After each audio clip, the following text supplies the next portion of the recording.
As the clock on the table strikes 11 p.m., the room is enveloped in silence. The lamp next to the bed casts a soft glow, illuminating the room and creating a cozy atmosphere. She is lying upside down on the bed, her hair splayed out like a silken waterfall. As she reads a book, suddenly the door to the room cracks open and her mother appears, a disapproving expression on her face. "Wine, mother." "Ye girl," her mother says sternly. "It's already late. Why are you still reading the book? Every time I see you, you're always putting in those books." She looks up from her book, a smile playing on her lip. She knows her mother disapproves from her love for reading, especially soft romance, but she can't help it. Losing herself in those stories bring her more joy than anything else. Her mother, noticing the dreamy expression, "Wine, mom, you're 20 years old already and gonna be 21," her mother scoffs.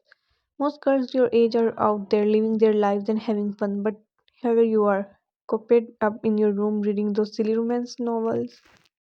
She suppresses a laugh. Her mother has been nagging her about this for years, but she can't help but romance stories make her heart flutter. "When I just love reading, mom," she replies. "It's like escaping into another world. And besides, there's nothing wrong with enjoying a romantic story once in a while. Is there?" Her mother rolls her eyes. "Wine, mother." "Yes, there is. You're wasting your youth. They're reading about some made up romance is not substitute for experience life itself. When are you going to start dating? Or you are going to end up an old minister surrounded by books and cats?" A soft blush colors her cheeks as her mother's were hit too close to home. She can't help but think of her boyfriend, her mafia boyfriend, and how his idea of romance is far beyond anything she could have ever imagined. His gaze, his touch, the way he looks at her like she is the only woman in existence. Even reading about fictional romance pales in comparison to the real thing. She always wonders in the even real. She loves to read and he loves to create what she read. Her mother gave her a weird look. She said, "Wine, mother." "Back on earth, girl." Her mother's voice snaps her out of her thoughts, and she looks sheepishly at her. "Wine." "Hmm? What did you say, mom?" Her mother gives her a knowing look. "Wine, mom. I said come back to earth. If you don't want me to burn your precious books, you better get some sleep." Her eyes widen in horror, and the mention of her book being burned, she knows her mother is serious when she makes that threat. With a sigh, she closes her book and sets it down on the bedside table. "Fine, okay, okay, I will go to sleep. But please don't touch my books, mom," she pleads.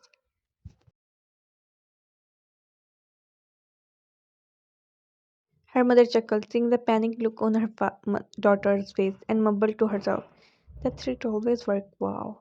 "Fine, mom. All right, I won't burn your books. Just get some sleep. You'll become a bibliophile like those characters from your books. Good night, dear." "Fine. Good night, mom," Vine replies, rolling onto her back and settling under the blanket.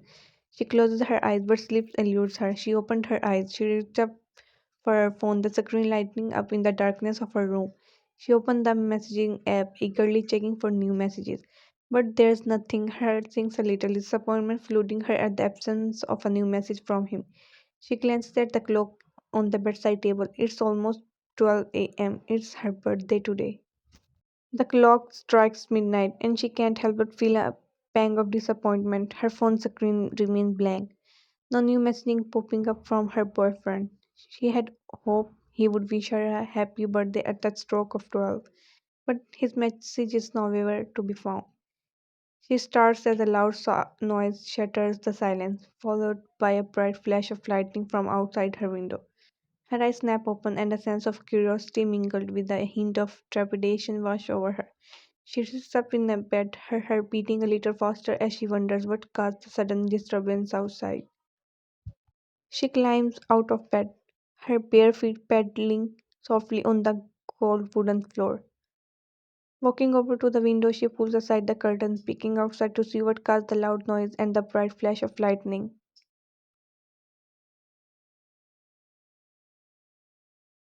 As she looks out, she notices a figure standing in the shadow just outside her window. The figure is obscured by the darkness, but the faint light of the street lamp casts a soft glow, revealing just enough to show that it's a man standing there, his eyes focused on the window. Her breath catches in her throat. Her heart skipping a beat as she realizes whose the figure is. Even in the darkness, she recognizes the tall, muscular frame. The intense gaze locked on her window. It's him, her mafia boyfriend. Jungkook. A mix of relief and excitement flows her veins as she realizes he's here, right outside her window. The night sky comes alive with a burst of colorful lights illuminating the entire surrounding. She gasps, her eyes widening in wonder as colorful streaks of fireworks explode in the air, creating a dazzling spectacle just for her. Among the display, she sees him standing below her window, a smile on his lips as he holds a sign in his hands, the word Happy Birthday Love written in bold, unmistakable red. She feels a rush of emotions wash over her surprise, happiness, a touch of disbelief. She can't believe he's gone to such lengths to make her birthday special.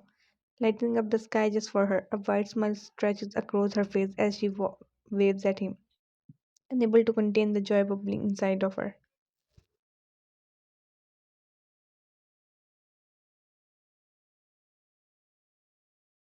He grins, holding up the sign higher, letting the firework cast a kaleidoscope of colors on his face.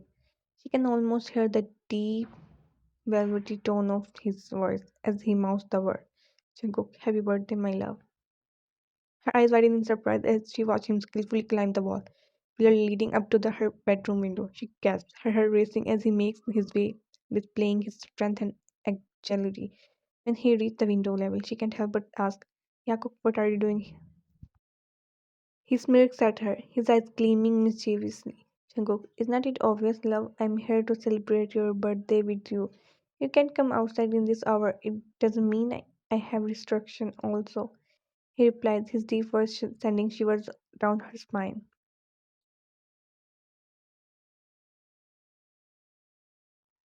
He climbs through the window, nimbly landing inside her room, his presence immediately filling the small space with his dominant energy.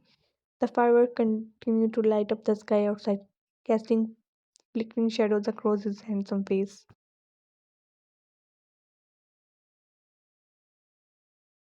Ryan, you are crazy, you know that? She says, her voice a mix of amusement and awe as she watches him step into the room. She is amazed by his audacity, crawling up to the wall pillar just to sneak into her room. But even as she excuses him, she can't help the way her hair races at the sight of him, standing there in the flickering light of the fireworks, looking like a badass gangster. He grins, taking a step closer to her. Jungkook, maybe I am a little crazy, he admits, his eyes never leaving hers.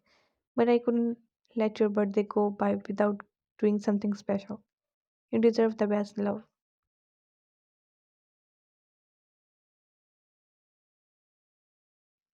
Vine feels her breath as he draws closer, her heart fluttering in her chest. Vine, you're ridiculous, she says, trying to sound casual. But her voice betrays her as it comes out a little breathless.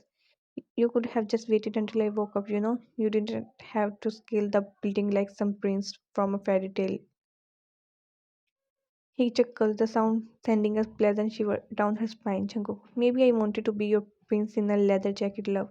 He responds, his eyes dark with desire, and I had to make sure no one else saw me sneaking in here.